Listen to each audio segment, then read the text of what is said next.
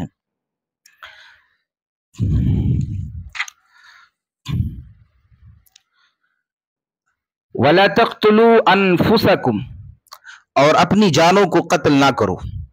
یعنی ایسے کام کر کے جو دنیا اور آخرت میں ہلاکت کا باعث ہو، اپنی جانوں کو قتل نہ کرو. بہت آسان سی بات ہے.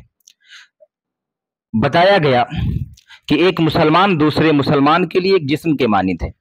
جسم کے کسی بھی حصے پر تکلیف پہنچائیں گے تو جان لیجئے کہ خود کو تکلیف پہنچے گا کہ نہیں پہنچے گا. تو کسی مسلمان کو تکلیف پہنچانا گویا کہ اس نے اپنے آپ کو تکلیف پہنچایا. ایک بات تو یہ. اور دوسری بات یہ ہے کہ آپ کسی کو ماریں گے، کسی کا مرڈر کسی نے کر دیا تو اس کے بدلے میں بھی اس کو مرڈر کیا جائے گا، اس کے بدلے میں بھی اسے مارا جائے گا. یہ اسلامی قانون ہے. اگر اسلامی ممالک میں نہیں بھی رہ رہا ہے تو ظاہر سی بات ہے جو اس کے ورثہ ہوتے ہیں نا، وہ بدلہ لیتے ہیں. باپ کو کسی نے مارا ہے تو بیٹے کہیں گے کہ ہم بھی اسے ماریں گے، اور ہوتا یہ ہے کہ ایک گھر سے یا دو گھر سے کئی لاشیں نکل جاتی. تو قرآن کریم نے کہا کہ اپنے اوپر ظلم نہ کرو، اپنی جانوں کو قتل نہ کرو. مطلب یہی ہے کہ خود قتل کر کے قتل کے لیے نہ جاؤ، کہ خود کسی کو قتل کرو پھر وہ تمہیں قتل اس کے ورثہ کر دیں. یا پھر ایسا جو پہلی بات میں نے بتائی کہ ایک مسلمان دوسرے مسلمان کے لیے کیا ہے، ایک جسم کی طرح ہے. جب اسے مارو گے تو گویا خود کو تم تکلیف پہنچا رہے ہو، خود کو قتل کر رہے ہو.